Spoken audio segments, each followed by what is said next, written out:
2, 1. Welcome back to the show, everybody. It's Thursday, and that means one thing: Thursday Tier Talk. We're going to be bringing you to our Premier League preview. We're going to be talking about Beat the Bookie, our picks for the weekend. We were so close last weekend, Darren. And we're also going to be going through some of the latest news from the world of football, and there is lots of news, and it doesn't make for good reading, let's say. Joining me as always on the podcast, my partner in crime, my co-host, the Dazzler himself, Darren. How are we? I just remembered it was Thursday. I completely forgot to do my bets. When you said it's Thursday Tier Talk, I went, oh no. I said I forgot to do my bets. I'll have to do a bit of homework while we're going through some things, you know? Well, listen, I'll tell you what we do. You can do a little bit of homework while we're going through some things, or worst case scenario, you can drop your bets into the comments. It's not a problem later on. It's okay, because I have some bets here. I have some bets here from our resident referee. Ted's are from Retrotainment and Retrotainment Recast. Has sent me in some of his bets as well. Lovely. So we've a few there to pan us over, and you can dissect them. And I have a few good as well. I like that, Niall. I like that. So let's see how that goes. So how's been the week so far? These weeks are flying in now, aren't they? Can you believe it? Game week 2 coming up. They are flying in, and also this week's been tough with the weather. I won't lie. It has been scorchio in the El Rato Riviera this week. And the poor kids at camp this week they're only short of tapping out. You know, like we're just not built for the heat, you know? We're not. No, and of course I know from minding the dogs as well. It is tough out there. Tough on them. So if you are minding dogs or you have a dog, do not bring them out in that heat. Plenty of water and plenty of shade. Walk them in the evening time. Rosanna's been leaving the paddling pool, the shell. Yes. She fills the shell up with the water. Yeah. And when the dog gets a bit warm, she just like sits in it, head sticking out like. Brilliant. She's delighted with her little self, you know. We've the paddling pool out the back as well, for them. It's great. Like, it's great fun when you get a few of them in it as well. It's gas crack. Yeah. Right. Let's begin with our Premier League preview. So here is your fixtures. And we start off Saturday. No Friday game this week. Bless its heart. So Saturday we start off lunchtime. Aston Villa versus Everton. Huge game for both clubs. Yeah, really big game for both clubs. Obviously, Stevie would have expected a much better start last weekend. I remember back to last season's opening day, I had Villa in my bet, and Watford absolutely tore them a new one. And something very, very similar happened last weekend. Probably something we weren't expecting. Well, definitely something we weren't expecting. I thought it would be a close game, but I think Bournemouth really, really played well and came out of the blocks early and got a Villa and stuff like that. I think Everton were a little bit more unlucky, shall we say. Everton had the tougher game and probably put up a better fight. Frank obviously made a couple of signings this week. He got the boy Connor Cody in, and he got the boy Onana in, who done a little bit of research into this boy Onana, and he's extremely highly regarded, this lad. They're talking about him being one of the top midfield prospects in European football. He spoke himself the other day on Sky Sports News, and they asked him, where do you like to play? And he said, to be honest with you, he said, I can play 6, I can play 8, or I can play 10, wherever I'm needed. And was extremely confident. He only played like 12 games last year for Lille in that Liga, and already got a move off the back of that. He turned down a move to West Ham in favour of Everton. I believe he's a big fan of Frank Lampard and wanted to go and play under Frank. So, there's a bit of pulling power there from Frank, obviously, as well. And good to hear it. Good to hear it. Absolutely. Like Frank was a super footballer, he really, really was. He was one of the golden generation for England. They didn't manage to get their hands on that. And it was a tough conundrum in the midfield there when you Gerrard, Scholes, Lampard, all the boys, how things would work out, But now Frank's he's done okay so far in management with Derby, obviously, and then he had a tough spell at Chelsea, and he's having another tough spell at Everton. But I think all this kind of stuff kind of galvanizes you, and he's learning an awful lot on the job, Frank. And I wouldn't be surprised that over the next 4 to 5 years we see better from Frank after he's learned and he's hit a lot of these speed bumps already. Yeah, absolutely. What are you thinking on this one? I suppose because it's at home, I'd have to favour Villa. There wasn't on Saturday. There wasn't an away win in the Premier League. Now, obviously, on Sunday that changed with Brighton and with Man City. But there wasn't a home win, or there wasn't an away win on Saturday. So I think again, you're starting to see the impact of fans back in the stadium and stuff like that. And I think maybe it's going to be more difficult for away sides to pick up victories and stuff like that. So with that in mind, I think I'll probably just go for Villa. I think Everton will obviously try and keep it really tight. I think they're lacking an attacking threat. Everton, they really are. They need a couple of goal scorers in. I'm going to say Villa 2-1 here. Yeah, probably a tight one, yeah. I think very tight. I wouldn't be surprised if it was 1-0 Villa, but I think Villa will win it by a goal. That's where I have it. Right, let's get into the 3 o'clocks. Arsenal versus Leicester. Looking forward to this, I have to say. Obviously, Leicester are going through an awful lot of stuff off the pitch at the minute. With, Fofana and James Maddison and stuff like that being linked with moves away from the club. Tielemans as well. Obviously, Kasper Schmeichel's just left the building. But they did well last week, They dropped the 2-goal lead, but I mean, I kind of had Brentford for the victory last week. I thought Leicester might have been for the pickings last week. And they came out and they restarted well, got a couple of goals and stuff like that.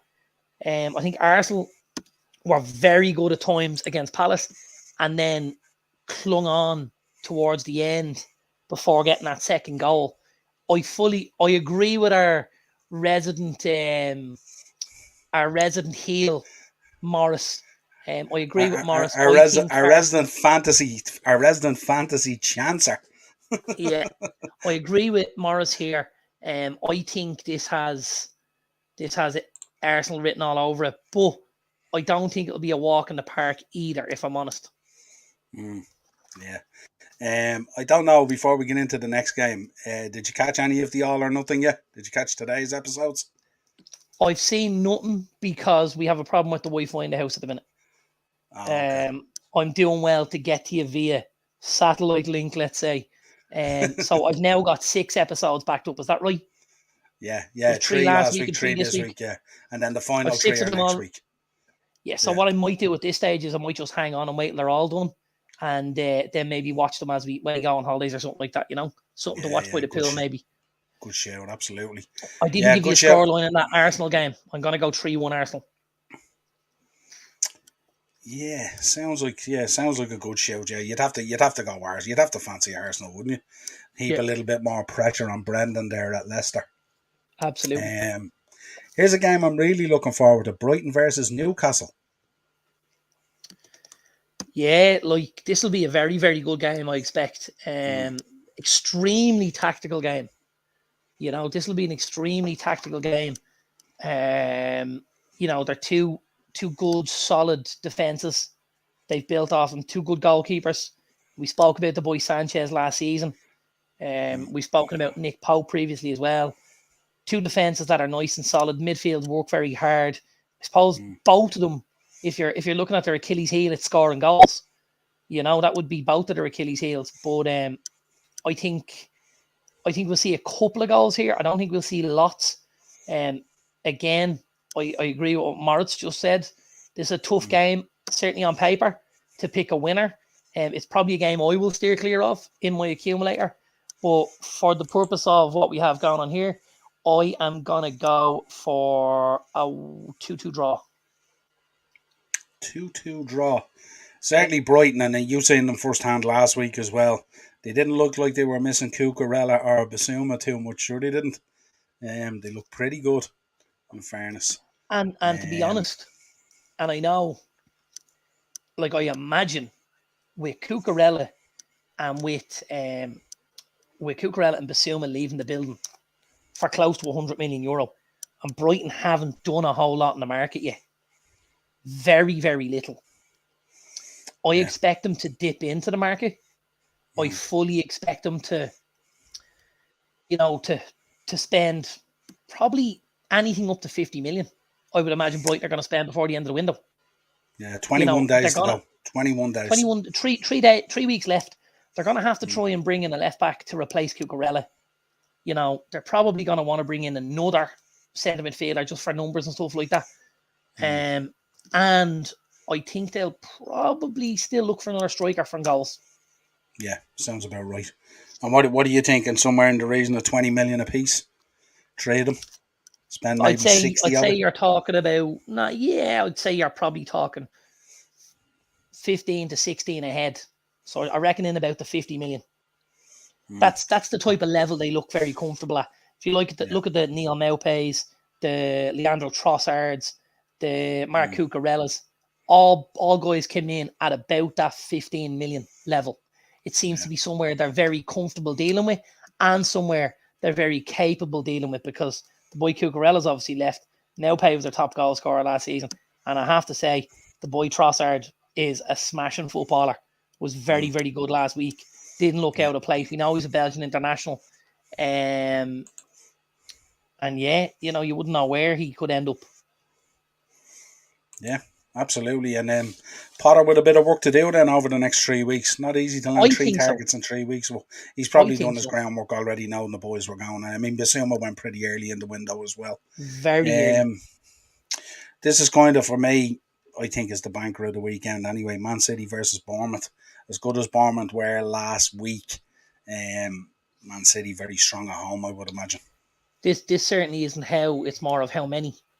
Now these are games typically that I didn't necessarily think we would see the boy Haaland in. But I think it's so early on. I think there's not enough activity in Europe right now, as in, there's no Champions League games and stuff like that. I think he'll play. I think, City will want to get him out there in front of the fans at the Etihad. I think Pep will, and I fully expect him to pick up a couple this weekend. He'll be my captain going into fantasy this weekend, I think, Yeah, certainly first game at home anyway. Yeah, absolutely. First game at home. He'll be trying to lay down a marker and score a couple, I'd say, as he did last week. And I mean, we talked about the penalty, but the second goal was striking 101. It was right out of the top drawer, like really, really was. Yeah, Morris agreeing with you there. It's a case of how many. Yeah. Southampton versus Leeds. This is a huge game for the governor, isn't it? Yeah, huge game. I suppose I heard a little bit of his interview today on Sky Sports. Looked a bit, how to say, looked a little bit down in the dumps there, Ralph. Obviously, they were pipped last week 2-1. They put up a reasonable effort, put a good effort in, but obviously kind of fell down a little bit and didn't get the win. And then, I think the squad at Southampton needs a little bit of work, and he doesn't seem to be getting the funds to kind of make the moves. Now, they have made some moves. The boy Joe Aribo came in from Rangers. The boy Romeo Lavia came in from Man City. He got a goal last week. Gavin Bazunu. So they have spent a little bit of money, but typically Southampton are a selling club, and they're selling to try and reinvest rather than going over the top and stuff like that. It just looked. I think there was a couple of people been linked with moves away from the club, and I think he was just looking a little bit peeved at times. Yeah, a bit disheartened, I would imagine. Little bit disheartened, yeah. Yeah, because we know he's a hard old grafter. Absolutely, yeah, he is. Leeds, I expect to be at it again. Yeah. I expect Leeds to be at this again. I think Jesse Marsh is going to be very, very clever about this. I think, between now, I'd say he set Leeds a target between now and the World Cup. I'd say he's looking for a serious amount of points between now and the World Cup, that when people come back, they find themselves in a space with a little bit of room, and they know them picking up a couple of wins in the back end of the season at home and stuff like that at Ellen Road and a draw away and here there will be enough for them. I think he wants to get this done as quickly and as early as possible. Yeah, I don't think he wants to experience the stress of last season anyway. No, I don't think so at all. I don't think so at all. And you know what? I think Leeds might get something here. I think Leeds might actually get a win here. Yeah, I was thinking that as well. Leeds just might pip them, yeah. I think Leeds might pip them. I think they might do something very similar to last week, which is go out with the right work rate and the right kind of effort and stuff like that. I think Southampton might get on the score sheet, but I think Leeds will get 2. I can go on 2-1 Leeds here. Yeah, although you would expect a reaction from Southampton in their first home game, isn't it?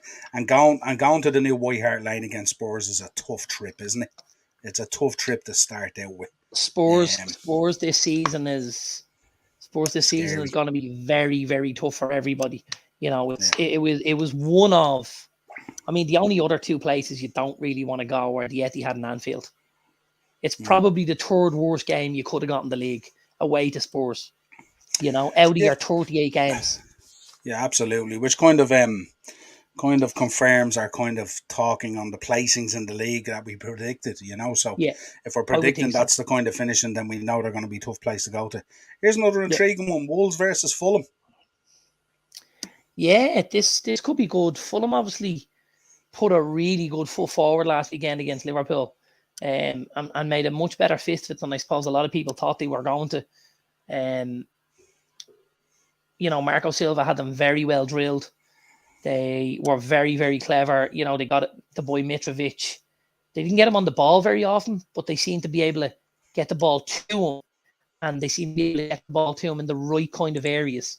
And I think really, really important that he keeps the ball rolling and tries to get another goal this week, you know. Yeah, it's certainly an interesting one. Be interesting to see if Fulham away to Wolves would be up for it and as strong as they were. I mean, obviously at home starting out in the Premier League against Liverpool, you're gonna raise your game a certain level and stuff. You're also gonna have a certain game plan there as well to upset the apple cart, as they say. You know, Morris, massive game for Nathan Collins with no Cody. Cody, as we know, went off to Everton. Hope he turns into a leader. Certainly doing all the right things, Morris. Certainly fans of him on this show anyway. That's for sure, and we wish him very well. But it's going to be that's an intriguing one. That one, that's one to keep an eye on. I'll be interested to see. So, do we get a look at the boy Goncalo Guerries? He's a very, very good footballer. He's just come in from Valencia. I think Wolves are obviously missing their man again as usual, aren't they? Jimenez. And he's a big miss, you know, and they've also loaned out the boy Andre Silva. So Chan looks like he's leading the line, followed by Neto and Podence and stuff like that. Now, I'm a massive fan. Massive fans of both Podence and Neto. You know, I think Guedes is another good player. But I still think they need a striker. I really, really do. And in fairness to Wang last season as well, he came in a couple of times and looked really good. Yeah, he did. Really well. Listen, typical South Korean, isn't he? His work rate's excellent. You know, never gives up, never stops. Got a little bit of quality about him as well. Knows where the goal is. I think he's a good player, in fairness to the lad. Yeah. I'm gonna go 2-1 Wolves there, by the way. 2-1 Wolves. Yeah, what am I thinking there? Thinking a draw, I think. I knew you were gonna give Fulham something because they upset you last week, and now you'll go. Yeah, I'm thinking a draw because I'm trying to cross reference what I was thinking in my picks with what I was thinking in my bets. Your bets, okay. Yeah, so just to make sure, you know, I'm thinking a draw there. Fax FR32. Hello, mates. I'm new here. I just heard rumours Rashford is linked to PSG. Any thoughts on this?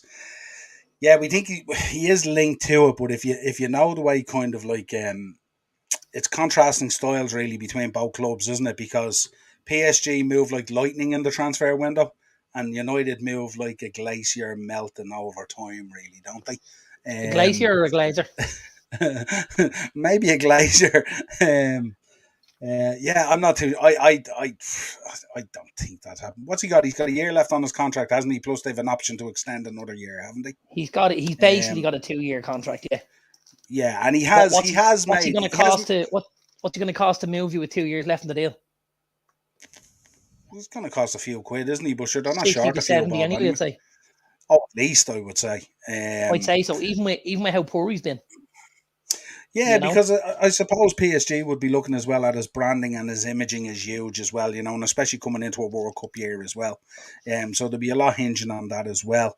Yeah, The reality is, though, United at the moment are a little bit, let's say, disjointed and haphazard at the moment. And we know Rashford, he had made soundings in the last 18 months saying he would be potentially open to a move.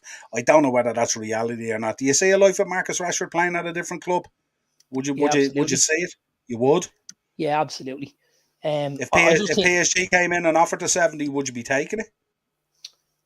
listen, I'd be holding out for every single penny I could get, Hmm. but at the minute, if you're saying to me we could get somewhere between 60 and 80 million for Marcus Rashford, I think with the way he's performed over the last 18 months, I think you'd have to take the money and run.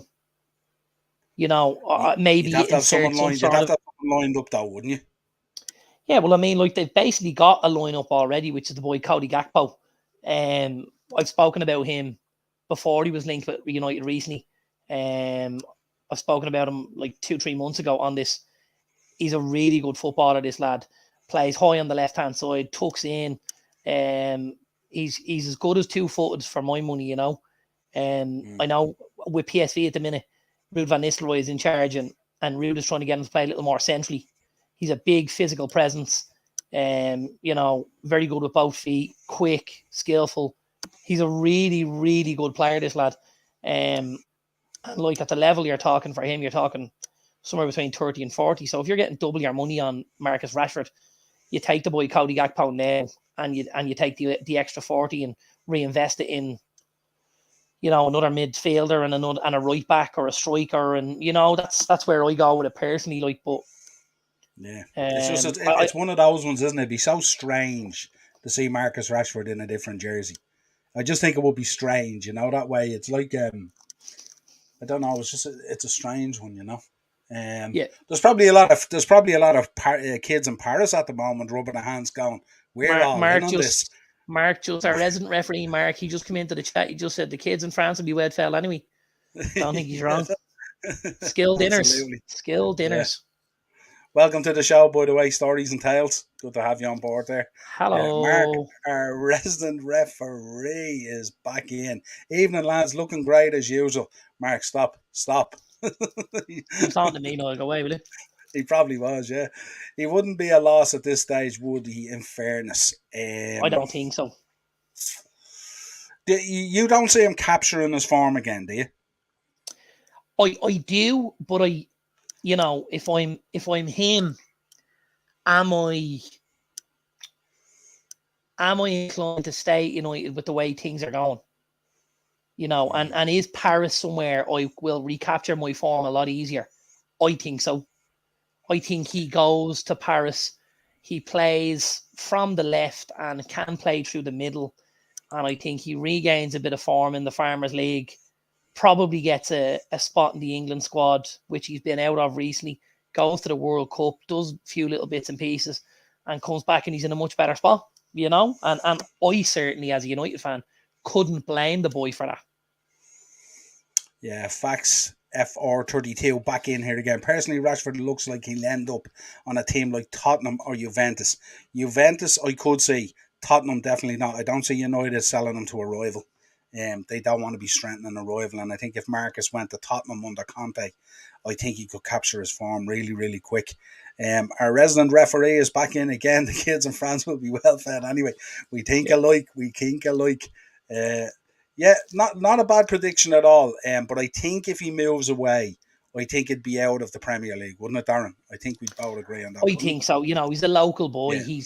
It's highly unlikely he's gonna rock up anywhere else in the league for my money. And I even believe, he could go to PSG, go through a better time and return at United another day when we're in a more, Yeah, in a more successful position and do well again. And I'd love to see the yeah, kid do well. yeah. He liked your common Farmers League. It's what it is.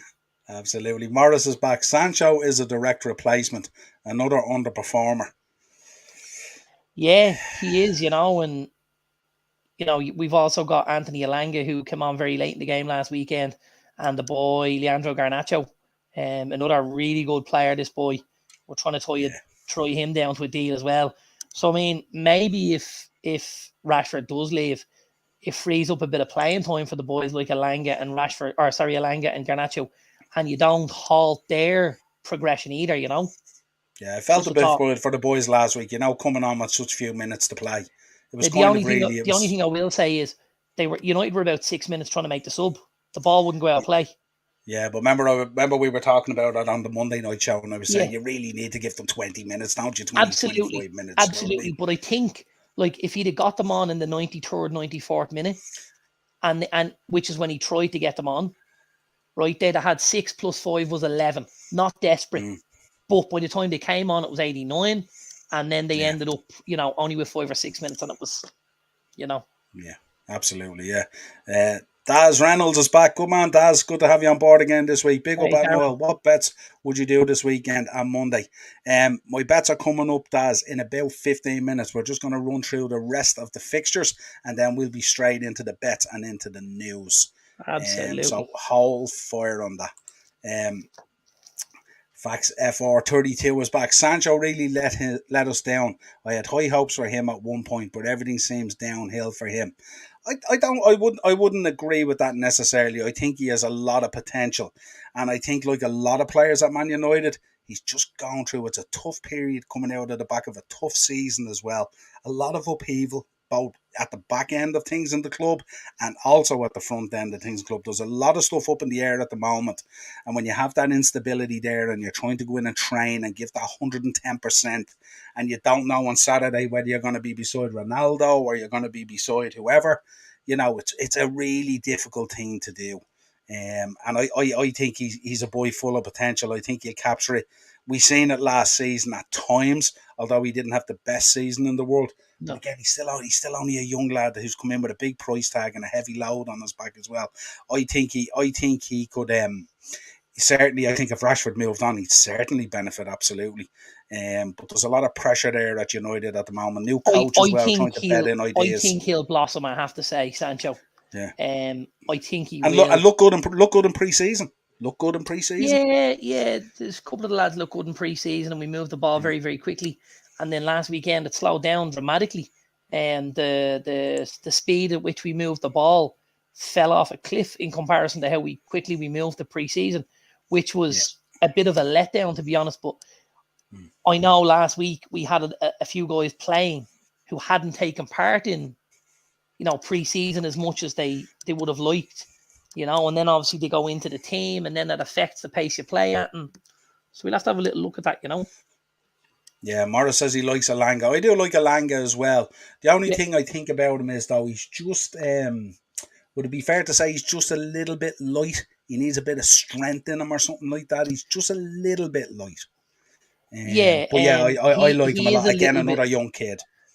He is a little bit light. I can understand what you're saying there. Mm. I think obviously he's still maturing physically as much as anything. I still think there's a little bit of growing in him. But he is a very quick player. He's a very skillful player. He works his socks off. He has a bit of quality as well. I expect him to do very, very well at United, I have to be honest. Yeah, Fax FR32 back again. I just hope by the end of the season, Manchester United finish at least top five. It'll be interesting. You won't really be able to kind of think about that until the window closes and who they get in. If they don't progress and bring some decent players in, I think it's going to be a struggle. I think if they Mm-hmm. do bring some decent players in and settle under Ten Hag's system, I think they could be pushing even for a top four. Let's see what happens. Yeah. I have to say as well, let's move on into some more of these fixtures. But before we do that, the boy Garnacho, if I'm a Man United fan right now, I would be very excited about that kid. Yeah, he's Very excited quality. about the kid. He has a real bright future ahead of himself. And if I was Ten Hag at the moment, I'd be using him quite a bit. I'd put him out there and unleash him because he looks like he has a bit of shittery about him as well, doesn't he? Yeah, he Yeah, does, and yeah, he's still very, very young. He has a trick. He's got a bit of pace. He's a little bit chunkier on top than maybe someone like Elanga is. He can take a bump. The balance and the low center of the gravity Yeah. is excellent. He's already been called up to the Argentinian national squad, to the senior side. Excellent. And you're not getting in there unless you're a good baller. They've got a host of good footballers there. I think the big thing with Garnacho right now, for me personally, is United have got to sign the kid down to a deal. There's a bit of work needs to be done on the deal. And to be honest with you,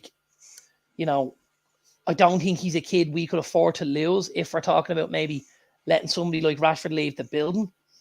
So I think you've got to make sure when you go out and you get that deal sorted and give that kid a platform to show the world his talents for the next 3, 4, 5 years. Yeah, 100%. He's there's something very satisfying about bringing a kid like that through as well, isn't there? Like he has bags and bags of potential. You could see him in, and the desire, he reeks of that desire as well of wanting to get on the ball. He demands the ball and stuff like that for such a young player. It's fantastic to see. You know what I mean? And you could see as well the disappointment in him. He don't like losing like most fiery Argentinians. Let's talk then. Brentford versus Manchester United, the evening kickoff. This is going to be, I think, a stellar match. Manchester United with a lot to do. Brentford, tough place to go. What you think? This is huge for us, man. This is really, really huge for us. And I mentioned it obviously during the week. Our next game after Brentford is Liverpool.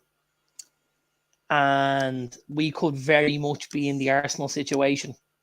After 3 league games, we could be bottom of the pile with no points. Very, very conceivable. Last week was our opportunity to get on the board. This week would have been to keep the ball rolling. And then you'd have been looking to hopefully nick a draw or something like that against Liverpool at Old Trafford. Yeah. If you'd got out with 5 or 7 points through the first 3 games, I think that would have been a decent start. If you say the win at home, and then the draw with Liverpool and the draw with Brentford, I'd have been delighted. 5 points unbeaten, keep it rolling. That'd have been great. You lose to Brighton. That Liverpool game's looking tougher and tougher now. That's looming on Monday week. And now we're going away to Brentford, which is a tough place to go. They'll be bang at it. They'll look at us and they'll go, these guys are for the taking. Everything will be 150 mile an hour. They'll be pushing. They'll know we're susceptible at the back, shall we say, and I think it's going to be very, very tough, if I'm honest. Yeah, they'll try and rough you up. It's a tough ground, and they'll try and rough you up. And many a top 6 team has gone there, and they've been roughed up. Listen, we led against them 3 times, and we gave it up in a draw. So we know well. Mark is back talking about Elanga. Elanga will be like Rashford in terms of his body. Rashford was like a whippet when he came in. Now look at his shape. Yeah, I would agree with that. But even from a Rashford point of view, what I would say is, although he's in superb condition and he's got a great body, from an aesthetics point of view, I still don't feel like, physically he dominates enough players. He obviously has the pace to do so, but he doesn't necessarily have the upper body strength to get himself in positions and hold guys off. And that would be my fear with Elanga as well. Yeah, Morris reckons Tony be looking for a kick around with the boys. Absolutely. That's all he'd be looking for. I tell you. What's your call on this one? I suppose you have to go United win, don't you? Well, you don't have to, but... Yeah, listen, I do have to go United win. I think it'll be tough, man. I really, really do. Yeah. I think anything other than a win could get very toxic, couldn't it? I mean, you seen it last week even. Absolutely. Thrown over straight away after one game against and disregarding Brighton like there's some sort of hack making up the numbers, Brighton, a very good side. We spoke about it last season. They did a number on a load of good teams at their grounds last season, including us, hands up. Including absolutely, it was a 2-2 draw, and in fairness to them, they should have won. And they beat us last weekend. They did the same with Chelsea. They got a 1-1 draw with Chelsea. Should have beaten them. Had enough chances to win 2 games. So we shouldn't be shocked at this. I'm gonna go very, very tight, but I'm gonna go 2-1 United. 2-1 And I United. think we'll get a goal scoring return in Cristiano. I think he'll start, and I think he scores. Okay, interesting. Yeah. Let's move into Sunday then. The 2 o'clock is Nottingham Forest versus West Ham. And then the 4:30, the Sunday, Super Sundays, Chelsea versus Tottenham, which is going to be a cracker of a game. But two Great really game good so games for early in the Sunday. season, isn't it? Yeah, Great game absolutely. so early in the season, and if you look at the late week later, the Monday night you've got United and Liverpool, so big games coming thick and fast in the league. It's brilliant, isn't it? Yeah, absolutely. I gotta say, the first game is just nostalgia for me. Not Forest and West Ham, two stellar football clubs over the years, aren't they? Yeah. Just two great clubs, a great history, and great players and great managers and stuff like that. And it's Throwback, good real to vintage. see real vintage. Good to I wouldn't be shocked if this was a 5th round FA Cup tie from 1980. You know what I mean? That's the type of feel I'm getting off it. I think Steve Cooper won't have been happy with how last weekend went for Forest. No. I think they've done an awful lot of work in the market. I think they were looking at their 13 signing last week, and I think now signed a boy today. I think I can't remember his name. They made another signing today. Number 13 is in today. Remo Frailer is a Swiss international. He plays as an 8 for Switzerland, but he played every game at the Euros. Very good player. They've picked him up from Atalanta. They are also on the lookout again. So I hear.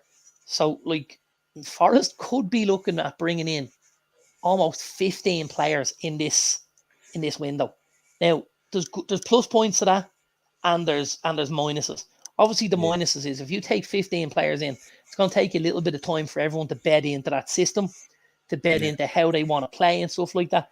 But we know from some of the guys they've brought in, there's good footballers there. The boy Neco Williams is a good player. The boy Dean Henderson, although we don't want him back at United ever again because of the way he spoke about it, we know he's a good goalkeeper. And they brought in some other good players. They had young lads like Brendan Johnson. They brought in Lingard. I wasn't going to mention him when I mentioned good players, but they brought in, they brought in the boy Mangala, and they've brought in the boy Frailer now. They're still keeping an eye apparently on the boy Malinowski, who was also looking to get out of Atalanta. And if the Rabiot deal goes through with United, they're looking to bring James Garner back again. So I mean, this is a huge statement from Forest. I think Steve Cooper will be gutted with how last weekend went. And I think Forest will get the win this weekend against West Ham at home. Because I think the City ground will be absolutely fucking rocking. We know what them Forest fans are like. They are one of the best supported clubs in the country. A club with a lot of history, great fans. And I'm going 2-1 Forest. Old school ground, hostile atmosphere, absolutely. Hostile as fuck. I'm going 2-1 Forest. I picked it as a draw, but I am leaning towards Forest. I'll go with the draw. I'm assuming that David Moyes during the week did a lot of work with West Ham because they looked like they absolutely gassed out last week after 25 minutes, albeit against a very good City side who worked the socks off you. But still, I don't think you can look at any team after losing to City and not criticise them, but I just think City are they're head and shoulders at the minute above everyone else. It was the drop off in the work rate. That really highlighted to me last week. I think the first 20-25 minutes, I thought West Ham were excellent. They were great and stuff. But once City got a foothold in that game, I certainly won't use it as an excuse. I won't use it as an excuse, but don't forget, it was fucking scorching last week as well. Centre of London this week as well. It is. But you're not going to be chasing the ball against Forest the way you were against City because there's nobody keeps ball retention the way City do.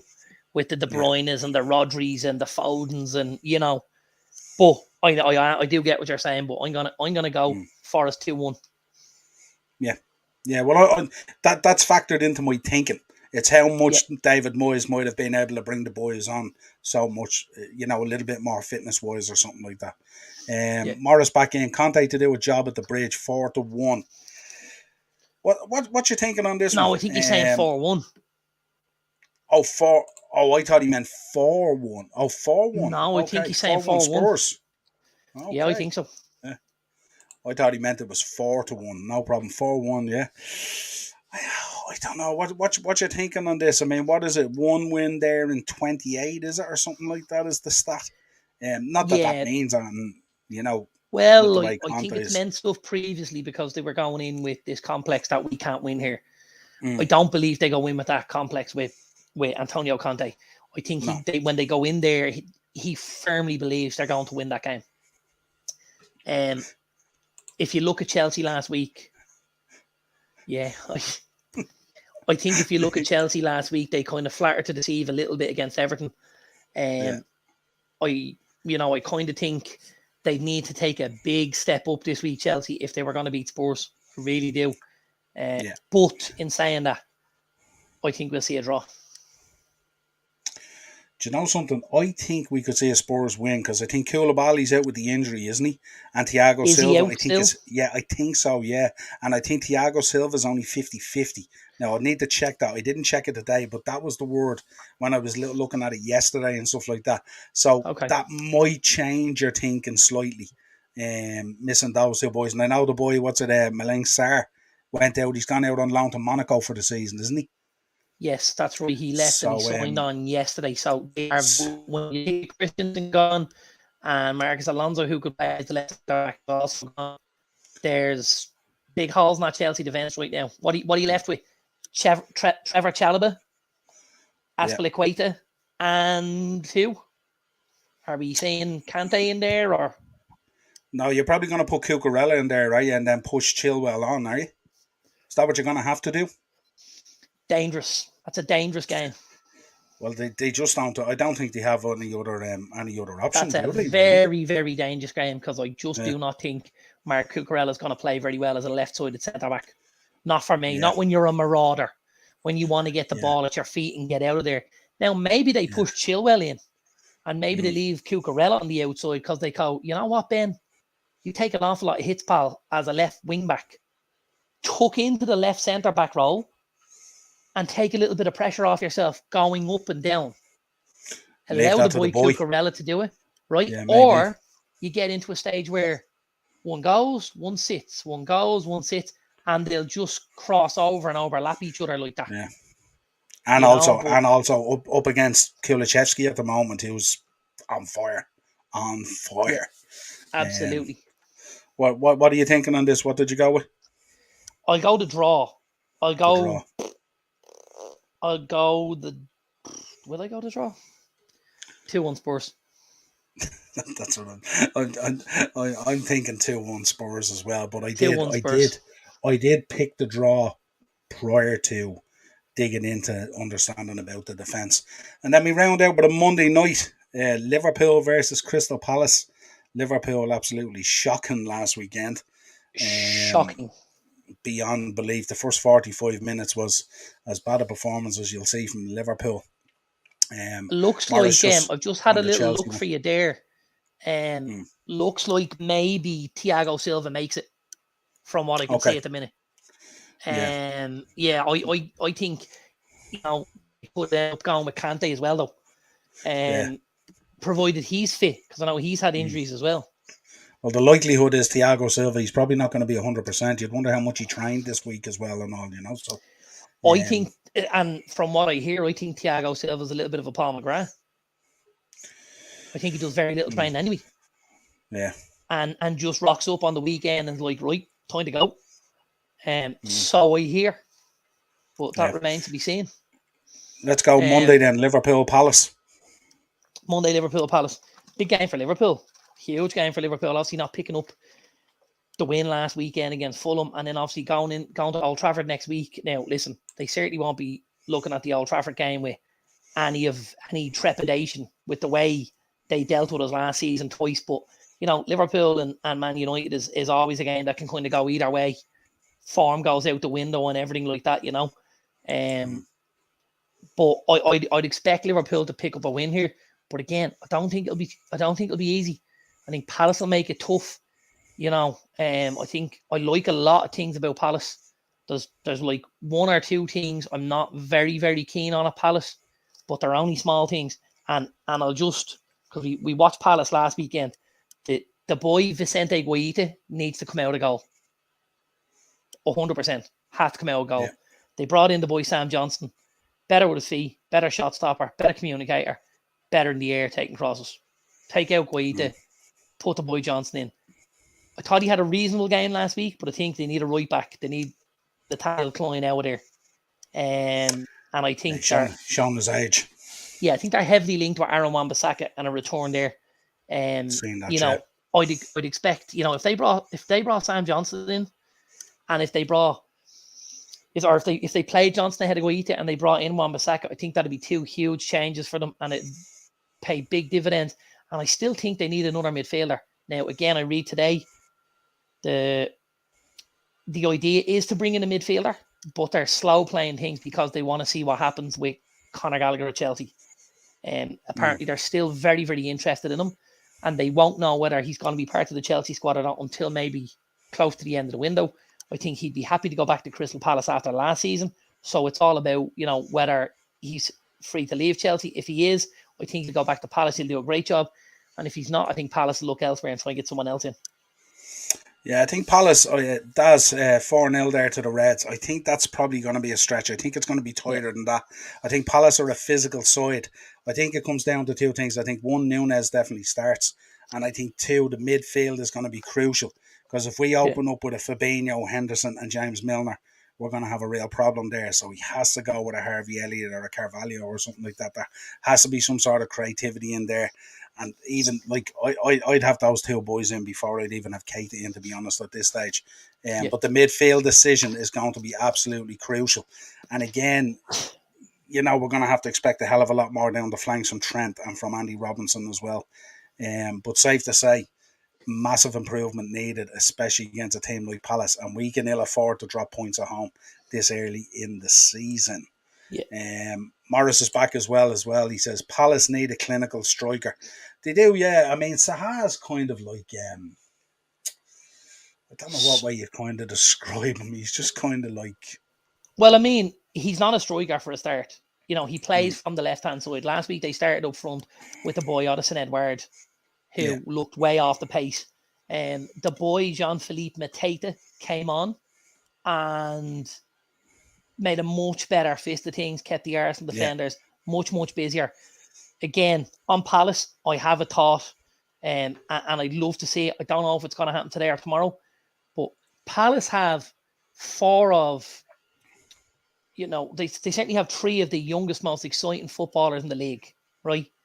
And they have Wilf. Now, for me, I'd like to see Wilf play through the middle because I think he's got pace. I think he can get on the shoulder, and I think he can free him up. I'd love to see Wilf play through the middle. I'd love to see the boy Eberechi Eze play at the 10, just behind him. And I'd love to see the boy Malcolm Ebioe play from the right and Michael Elise play from the left. I think as a 4, with how young, energetic, skillful, pacey, strong they are, I think they could they could create a phenomenal press and to step that Palace team way up the pitch. The boy that plays at the back, Anderson, is a phenomenal centre-back. Was on loan with Fulham, moved to Palace last season. He's top-notch. Saw him last week against Arsenal again. Again, top-notch. Passes the ball really well. Controls the area really well. Is a super player. He won't be at Palace very long. I have to tell you that. The boy they brought in, Decore as well, had a very good game last week. I think there's a lot to like about Palace. I think with 2 or 3 little tweaks, you could see big, big things from Palace. I really think so. And Patrick Vieira is doing a great job there, if I'm honest. Yeah, absolutely. But hopefully not Monday night anyway. What are you going on this one?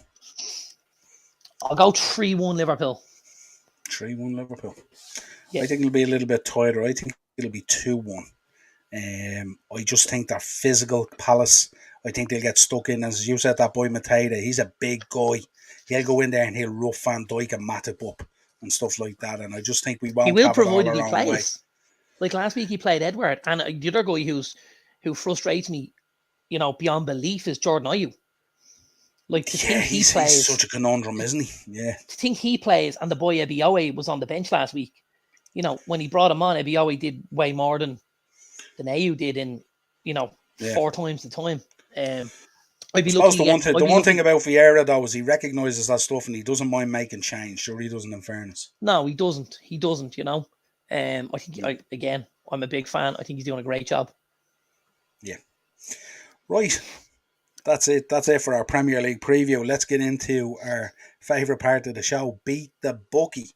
I have a few bets in here from the lads as well. Let me see. I'll pull up their ones as well, just so I have them.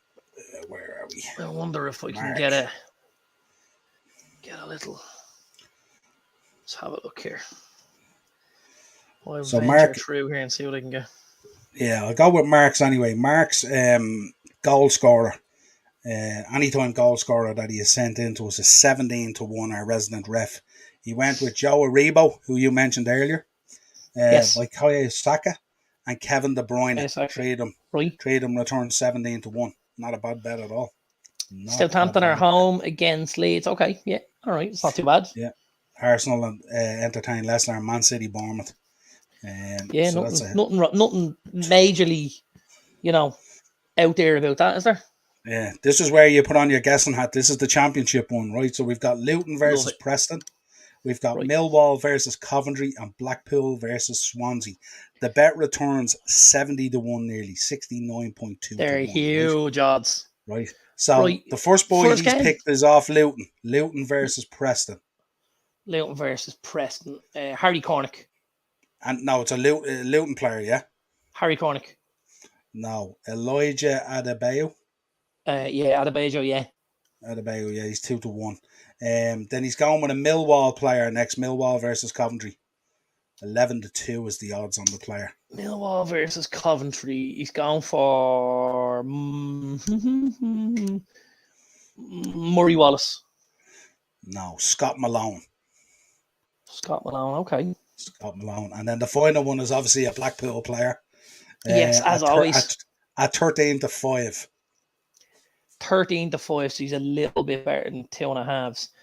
Any time, which means he plays either up front or through the middle. Who are Blackpool playing? They're playing Swansea, but it's a Blackpool player. Go on, we go with the boy Lavery. Yeah, spot on, Shane Lavery. Great show. Right. So that's his championship goal scorer, and then it's a big old price, isn't it? It is a big price, isn't it?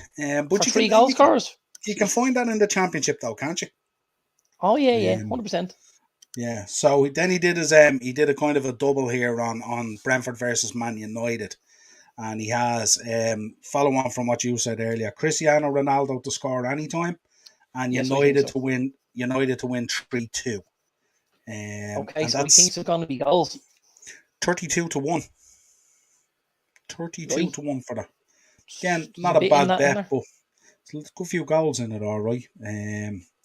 But yeah, it'd be certainly an interesting one. Ted from Retrotainment, check out his channel out there, Retrotainment.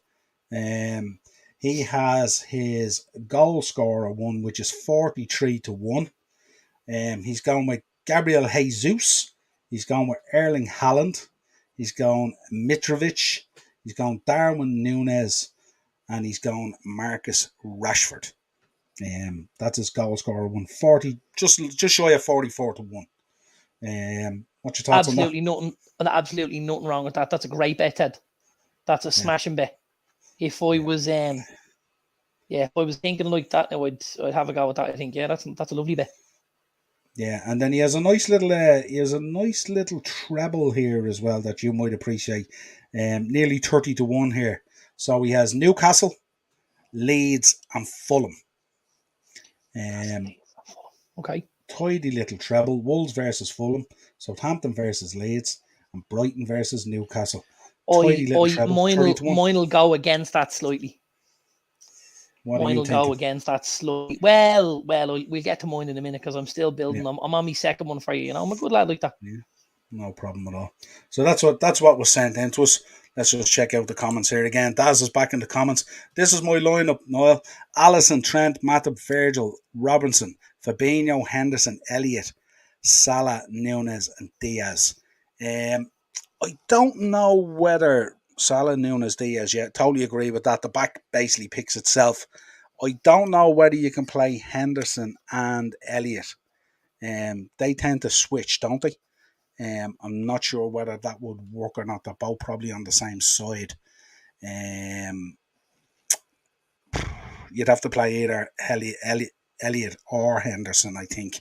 And then on the other side, you'd have to pick either Keita, Carvalho, or James Milner. That's what you're looking at there as your options, because I think Elliott operates down the same side as Hendo as far as I think anyway, as far as I know. Wouldn't Am I be a right with that, Darren? huge switch though. Yeah. Yeah, but wouldn't be a huge switch. And they both tend to play from the right of the midfield tree. Either next to Salah maybe. But like it's from where you play in that position, you've got an anchor, which will be Fabinho. So whether you play on the right of those two or the left of those two shouldn't make a huge difference, So you might say. Yeah, possibly. It's not a bad shout, Daz, but I'd be I don't know. It's probably be interesting to see. It's obviously the first game at home as well under the lights on Monday night. Yeah. And be a huge call to drop Henderson, as bad as he was last weekend. Be a huge call from Klopp, but who knows? Never know. Maybe. But we shall see. Right, I'll walk you through my ones. I went first of all with a Saturday treble, and I went with Aston Villa, Arsenal, and Man City. Very short odds, 3-1. Not great really when you look at Villa versus Everton. Could be the iffy one there, but tight. You could start off by picking up a few pounds. Wouldn't be bad. Yeah, well, sometimes I like to do a bet like that. That's a little bit tight to get the ball rolling for you to cover everything else that you want to do. You know what I mean? Absolutely. I also went with a Saturday treble, and I went with a draw, all draws, right? And I went with pays 33-1. I went with Brighton, Newcastle, Southampton, Leeds, and Wolves and Fulham. 3 draws, 33-1. That's not bad. Yeah, it's not too bad. And then I dropped a little 11-1 for the Sunday as well. Both draws as well. Forest, West Ham, and Chelsea and Tottenham. Both draws. That's a nice bet. 11-1. It's not bad. Sure, it's not tasty little bet. Nice 2 bet. results. Yeah, there. absolutely. Yeah, it's not bad at all. Absolutely, 2 draws. Yeah. And then just for you, Daz, I went out with my Liverpool Bet Builder. Not great odds. I went Liverpool to win, Nunez anytime, both teams to score, and over 2.5 goals. That's what I was thinking. That kind of 2-1 scoreline. I think it could be tight. Yeah. And that pays 5-1. That's a tidy bet, no? It's not bad. It's not bad. Liverpool at home. Liverpool to win. At home. Both teams to score. Yeah. Nunez anytime. And any over 2.5. Over 2.5 I think that's free money. Yeah. I think that's free money. Yeah, I do. Yeah. Would you like to hear mine now? Get it now in a second. Morris is back. Never bet on the early game. That's very good advice, Morris. Yeah, I am in agreement with that. However, I didn't follow it. Is there a worse feeling than all your coupons going down by 2 o'clock or half? Do you know what? It's the worst feeling in the world, isn't it? Do you know what helped me? I go into the bookies to do my bets. I told you I got rid of the Paddy Power app and stuff like that.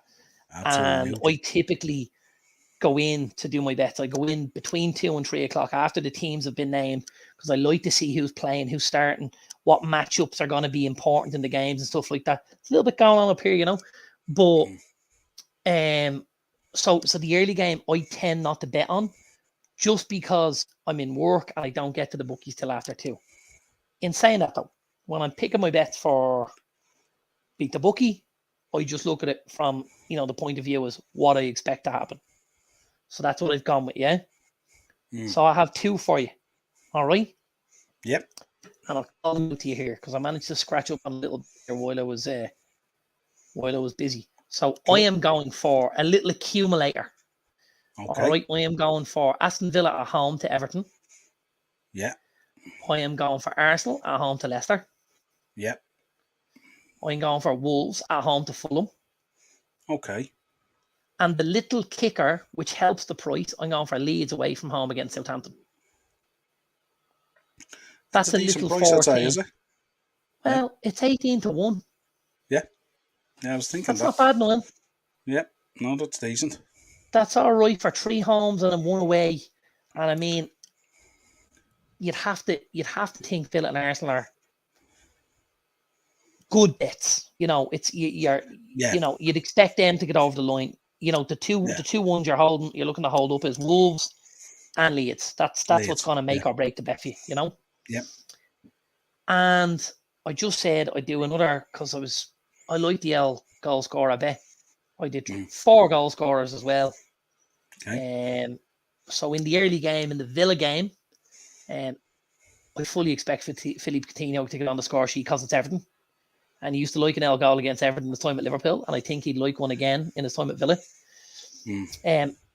I've gone for Heung-min Son in the game against Chelsea because I just love the kid, and I think when Kane drops off and he gets higher up the pitch and stuff like that, and he gets one-on-one with some of those slower, cumbersome centre-backs, I think he'll do a bit of damage.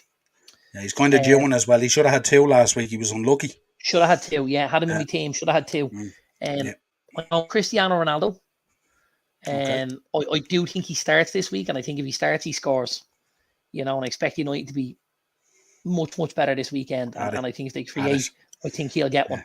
And my last one then is my man, Darwin Núñez. And I expect him to get one on Monday night again. I think he's another guy who'll start. I expect all 4 of those to start, and I expect all 4 of those to score. That will pay 25-1. Not bad. Great show. 2 great bets that you just Coutinho, must put up on the fly as well. Ronaldo and Darwin Núñez. Yeah, did all right with them, Niall. I'm happy, I have to tell you. Yeah, they're not too bad at all. Pretty good. That's it for our bets anyway. Thanks to Mark and thanks to Ted for sending in theirs. And again, we would say to everyone, while you're here as well, obviously smash the like button and the subscribe button if you can before you go anywhere. We're trying to build up the channel and stuff like that. And again, if you want to send in your bets, you can send your bets in the chat. Or if you want to come on, you can come on and talk about your bets. Even if you want to come on, we can post a link in there in the chats if anyone wants to come on and make an old appearance. Nothing to be scared of. We don't bite. We love people who come on and stuff like that. Going to finish up with a little bit of news. Just only 4 or 5 points. The first one is this one here. You knew I had to come out anyway. Glazers out. A couple of things I want to talk about on this. One, ex-director Michael Knighton to launch a hostile bid to buy Manchester United from the Glazers. I was intrigued to hear this till I googled his net worth. His net worth is 5.8 million, and I was thinking, how is a guy with 5.8 million going to launch a hostile bid against lads who are billionaires? Explain that to me. He's got a guy coming in and getting into bed with him, hasn't he? Well, that guy who's coming in and getting into bed must have truckloads of cash. I'm trying to think of his name now. I'm gonna say it's Jim Ratcliffe. Think this is his name, and he's one of the wealthiest men in the UK. I need to just do a little Google here while we're here. Is he the guy? Is he the guy who originally tried to buy Liverpool when they were in trouble before FSG? That name Ratcliffe sounds familiar. Yes, that Ratcliffe name sounds there you familiar. go. Sir James Arthur Ratcliffe is a British billionaire, chemical engineer, and businessman. Ratcliffe is the chairman and chief executive officer of Ionos Chemical Group, which he founded. His net worth is about 15 billion. Okay. So he could possibly do a little bit of damage. Makes more sense, all right. I think Knighton is obviously fronting it, and he's involved, and he'd probably take a seat in the board and get rid of a few lads and stuff like that. But I think Ratcliffe is the one who's really bankrolling this, shall we say. The thing about it, how do you make this happen? Is this a situation where you kind of have to make them an offer that they can't refuse? Because they're not gonna open their grip on United too easy, are they? Like, it's a cash cow for them, really, isn't it? Absolutely. I don't know how you do that, and that's and I don't even know where they see the valuation of the club. Obviously these are testing times. Is this the right time to sell? Probably not. Is it a better time to sell when we're in the Champions League and when we're, firing on all cylinders and pulling? It's a good time if you're the buyer. It's a good time if you're the buyer. It's a bad time if you're the seller. Yeah, absolutely. And I don't know what you need to do to get them out. Because at the minute, what would if you were the Glazers right now, what could anybody do to get you to sell Man United?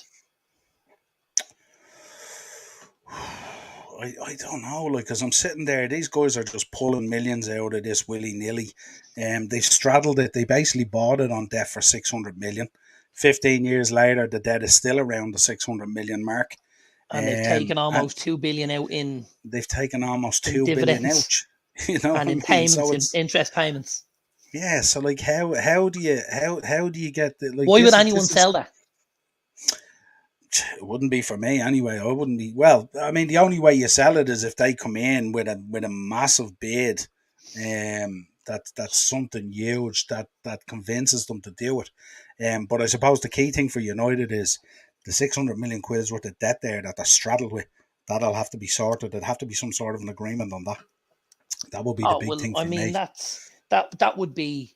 I think that would be it. You know, if somebody came in and bought it over, I think the debt would be abolished. Let's say they would buy out the debt and stuff like that, and leave us in a better position. You know, but again, I don't know what would make the Glazers sell, and I don't know why anyone feels like they're going to get up and walk away from Old Trafford right now. Yeah. Least of all, and I have to mention it, least of all, you know, a fans protest and a walkout against Liverpool. I was about to bring that up, and I don't get it. I just don't get it. You're one of your biggest games of the season, and you want to create a thing. It's you want, like, it's the same as when we decided to rip 7 bells out of our own stadium 2 seasons ago when we played Liverpool. Yeah, you know, at least kick in doors and stuff like that, and go on that hallowed ground. You know, like, at least wait till we're 4-0 up anyway. You know, it's mental, really, to think that fans think that that's going to make the difference.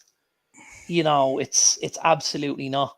Because let's not forget, fans that are at that games have already paid for a ticket. So at that stage, your money's already in their pocket, and they don't give a fiddlers.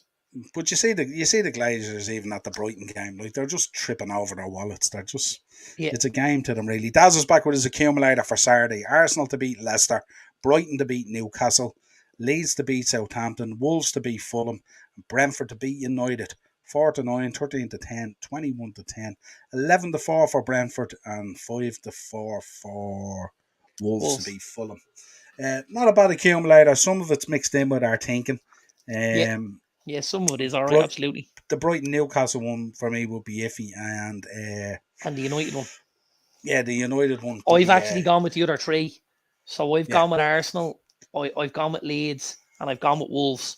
But I put Villa in and taken the other 2 out. So yeah, you're not a million miles away, Mattaz. Fair play to you, pal. We appreciate it. Not a bad show. Great show, and thanks for sending it in as always and supporting the channel. Brilliant. I was going to talk about the walkout as well. This is empty out Old Trafford or whatever it's called.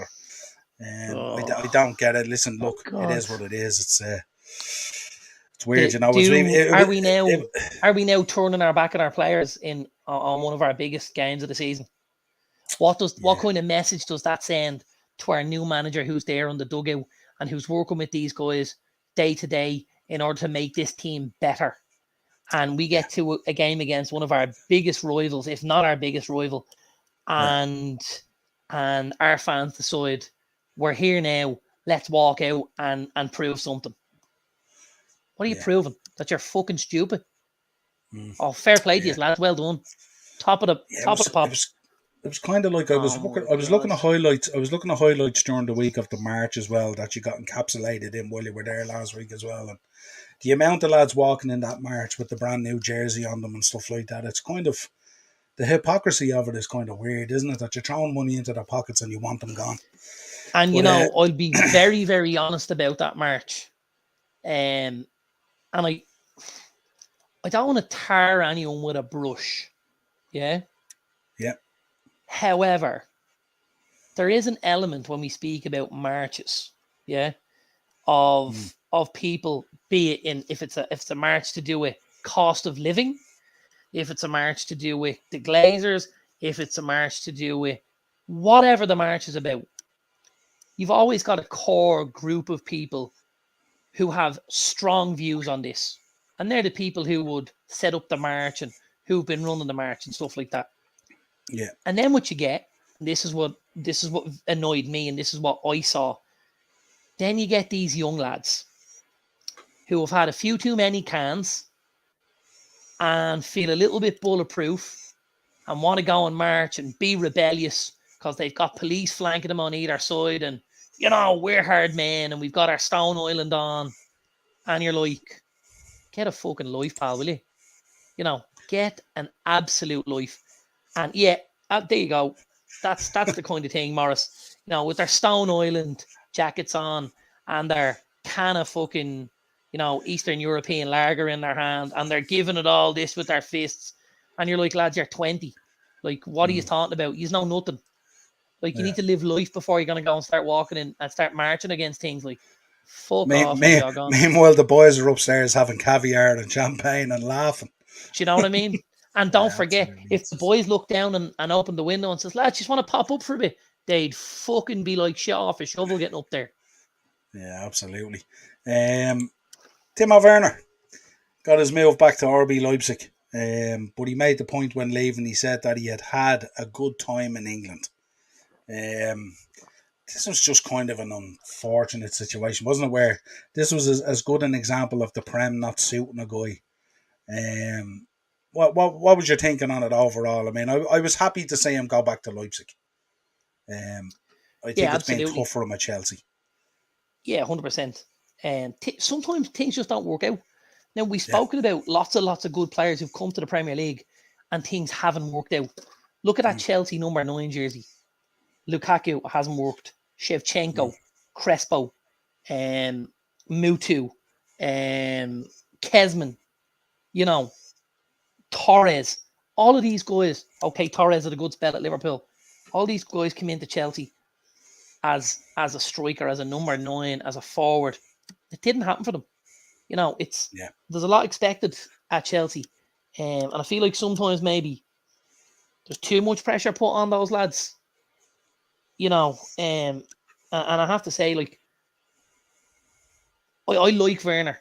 I think he's got good work rate. I think he's got good work ethic. And I think, he'll go back and he'll score goals in Germany again. He'll always be involved in that national team. And I think, again, over the next couple of years, when he builds himself back up, you'll see teams back in for it. I know Morris is saying he makes Eddie Nketiah look clinical. I wouldn't be surprised to see the kid do well and get a move to Arsenal in 2 or 3 years, or Newcastle, or somebody like that, Yeah. I have to say, when I seen him in full flight running, he has kind of a weird sort of gait when he runs. Yeah. And he always brought a smile to my face when he was running, because it was like remember that scene in Forrest Gump when he's running? It's cartoon characterish.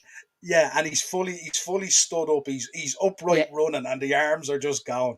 And he always brought a smile to my face when he ran like that. You know what I mean? But listen, he's a good kid. He was phenomenal before he moved to the Premier League. Liverpool wanted him and didn't get him. He went to Chelsea. There you go. How different could that have been if he went to Liverpool, knowing what Klopp can do with attacking footballers? Yeah. So getting the right move is extremely important. It and really not necessarily is. About the money. Not necessarily about the money.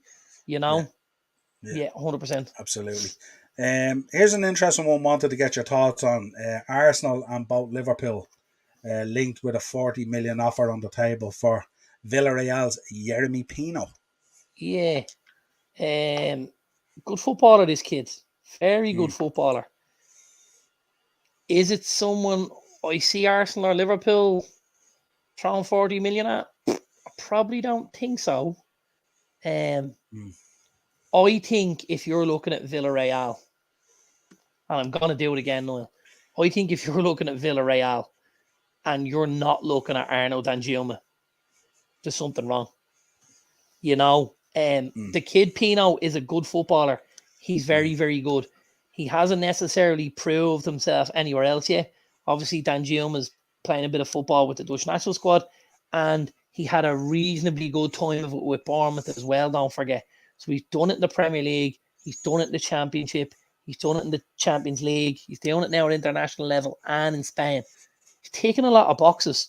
This kid is a good footballer, but again, I don't think I think this Not is one of those not ahead of links. Dan Juma. No, and I think this is one of those links where, they have to write something to fill the pages. And they're probably not a million miles away, but it's not something that's going to happen today or tomorrow, for my money. Yeah. Gonna finish out just with two, right? Mm-hmm. The first one is a couple of court cases that have started. The first one with Benjamin Mendy. Is that your man out, top boy? Yeah, he has pleaded not guilty to 8 rape charges as he appears at trial as trial began. I really don't know what to make of this one at all. This is kind of like eight rape charges. Not one, 8. Not one, Yeah. 8. This is a guy with a leg. This is a guy with a leg full of bracelets. This is like, I don't know. This is a tough one, we know obviously footballers in general can be targets to things like this because of the money, because of the wealth, because of the fame, but that tends to be a once or twice, they'll be linked with one or two things like this. Yeah. 8's a number, 8's a big number. Eight's got a lot going on about it, and Morris is thinking like me. I was saying that 1 is a tough task. Yes, 1 absolutely. is a tough task. 8, Morris doesn't look good. Doesn't look anything.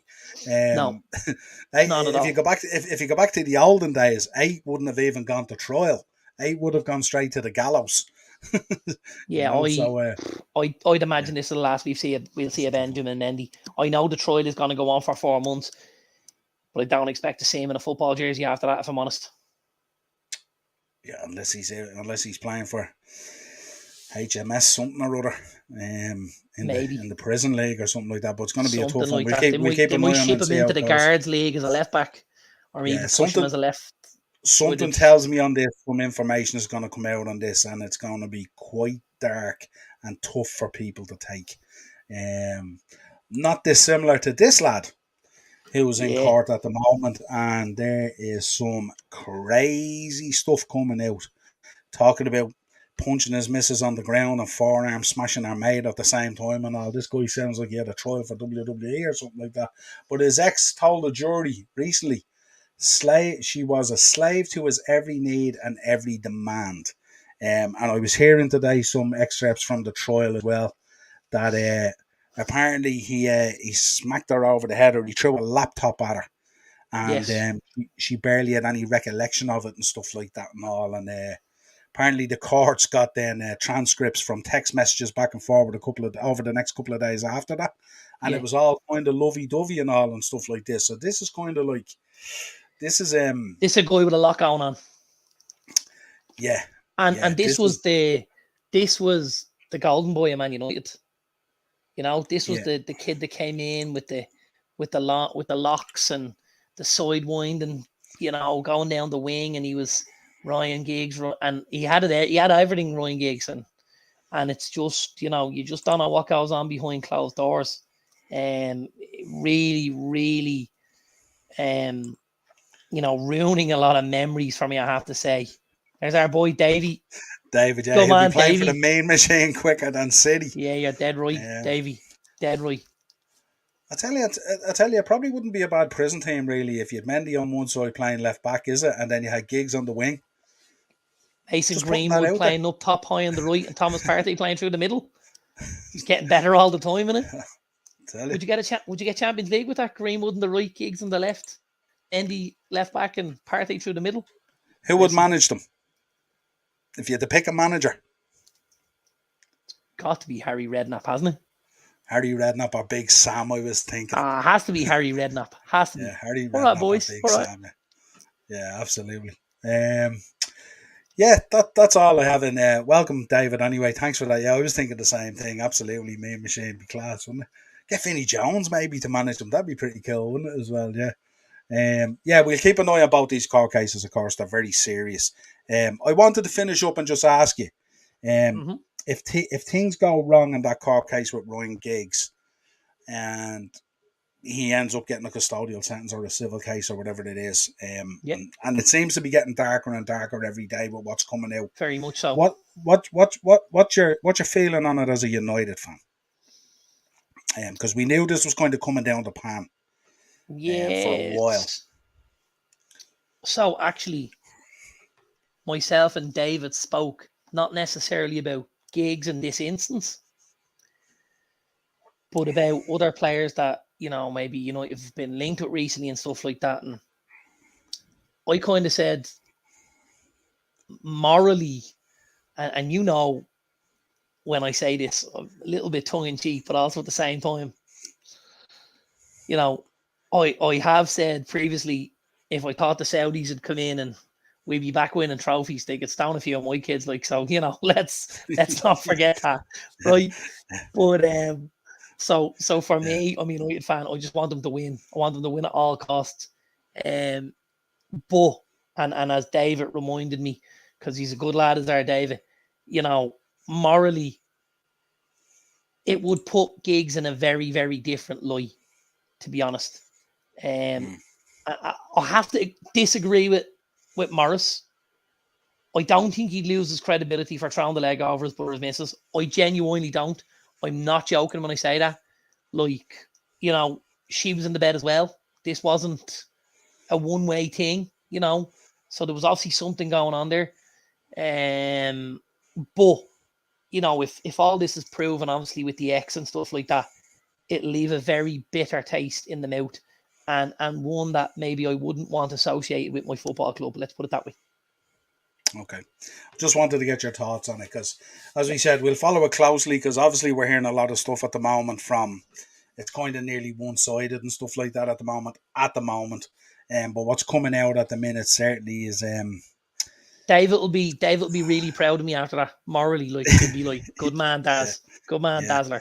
I understand your point as well on the brother's wife jumping into bed with him and stuff like that. But I still think every day of the week. It does, like, but I still think you lose a little bit of credibility if you're willing to do that to your brother over that time frame. Like, this wasn't a casual thing.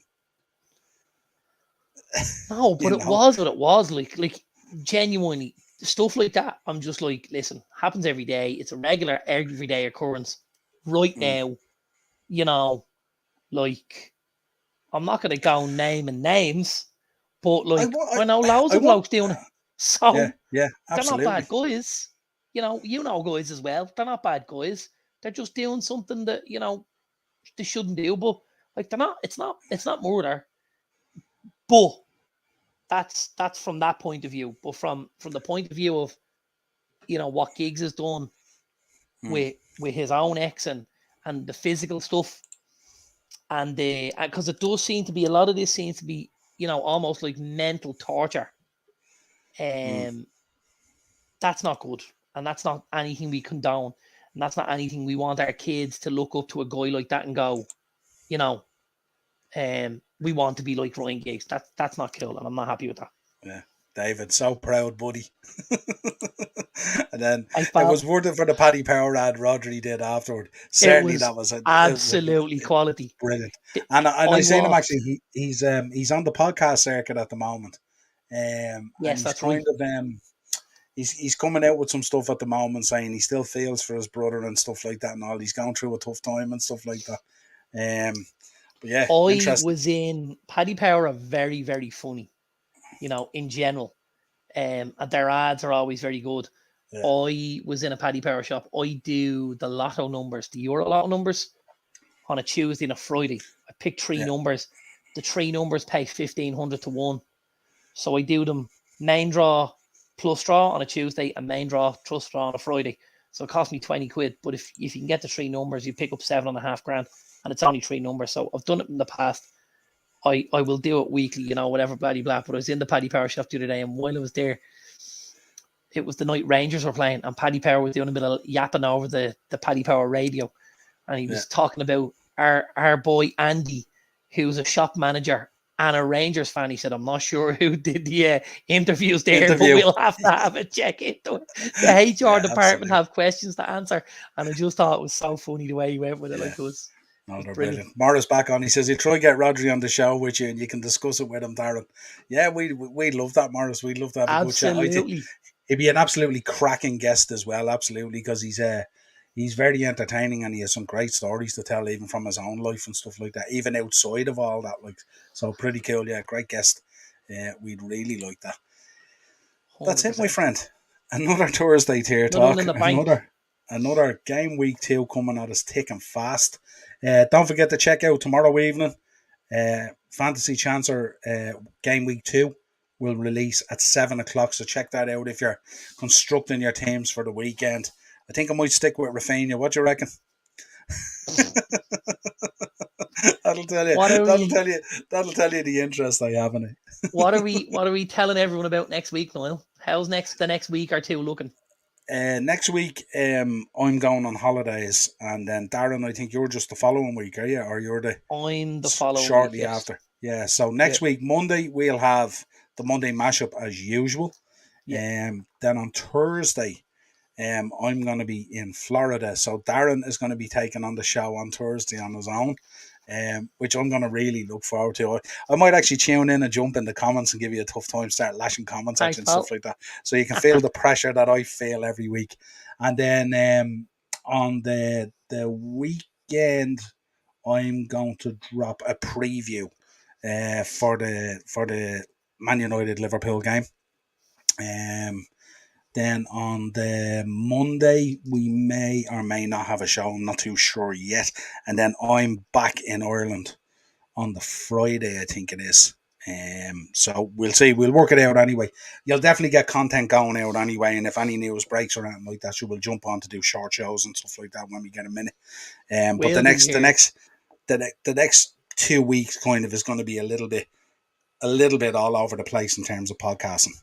We also have a little trip to Clash at the Castle to go to, don't we, Niall? Yes, we are heading off to Clash at the Castle the first week in September, so we'll be going to Cardiff. So we'll see what we get up to there. I'm sure there'll be content and there'll be shenanigans. That could be some interesting podcasting. I may have to bring the laptop. Just the camera and just upload. Just the camera and just be like. Yeah, absolutely. We're going on the boat to Cardiff, Niall, isn't that right? We're going on the boat to Cardiff, and Cardiff will never be the same again. Morris says, I'll give you a hand if I'm free some of the days. Appreciate it, Morris. Always there to help out and stuff like that. Yeah, absolutely. But Morris, don't let him off the hook, though. Make sure you get him to host. He has to host. He has to control all these controls now and bring up all these comments now. Give him a bit of training and stuff like that. Don't do the donkey. I'm going to be good at this. I have all this stuff in the bank. Don't worry. Tell you, not a bother to you. Like I'd say, everyone who tuned in tonight, thank you very much. As always, we really appreciate your company on the Mondays and the Thursdays, and also for the previews and the match reactions. And before you go, of course, drop a like on the video. Really, really important to us, a like on the video. And if you haven't subscribed yet, subscribe to the channel as well. We really, really appreciate that. Share it, tell everyone about it, help us grow and stuff like that. Oh, look, he's back again. Look, I'll just be a guest. Don't worry. I'm looking forward to that. Do you know, I might tune in the background and say nothing and then just obliterate just with a load of comments in the chat or something like that on the phone if I'm about. It's a shame we can't get pictures up in the comments, because you could lash a load of pictures up from yourself at the pool, you know, or if you're in one of the Disney parks that day or wherever you are. And I'd like to make the point, no one on this podcast wants to see me at the pool. Lots of people have already seen the shenanigans I get up to at a swimming pool from Dallas. It's not a pretty sight. You might think you're at SeaWorld with Shamil or something like that, you know. So let's see what happens. Yeah, safe to say I'll have a bit of fun, and we'll post some pictures on the socials and stuff like that anyway and have a bit of fun. We are supposed to be going out for the United game, I think. We're trying to hook up at the moment with the Orlando Supporters Club and stuff like that. So that might be a bit of fun. I know where their base is a little bit out of the way. It's more downtown Orlando and stuff like that. But we'll see what we can do. But no doubt myself. Which gets a little bit dangerous. Downtown Orlando does. Downtown Orlando is not necessarily where you want to be in a rental car with a big Polaroid camera hanging from your neck and a Liverpool jersey on you. Although I think if you manage to get Konate across the back of it, it might just be enough to keep the lads at bay. I don't know. I'm not too sure. They might not realise who it is. Well, listen, pleasure as always. Love the show. As Great always. having you on. Big shout out to Morris and David and Mark and Daz and everyone, all the new people who came on tonight as well. Big shout out. Big up to all you guys in the chat. You guys make the show for us. It's the back and forward and the interaction that we love the most and stuff like that. So you guys really make the show. We're just here to give you the platform to come on and have the fun. We will talk to you again over the weekend, no doubt. I'll be dropping a preview for the Liverpool Crystal Palace game, and I'll probably be able to get a match reaction, but we'll probably be following that game during Monday's show anyway, because it's 8 o'clock on Monday anyway, so that's probably right. get the first half an hour and then we'll be following it. Might have it on the telly behind there. Look at that. Yeah, like that. We'll see what we can do. Yeah. Until next time, folks, a pleasure as always. Cheers, bro. Thanks, pal.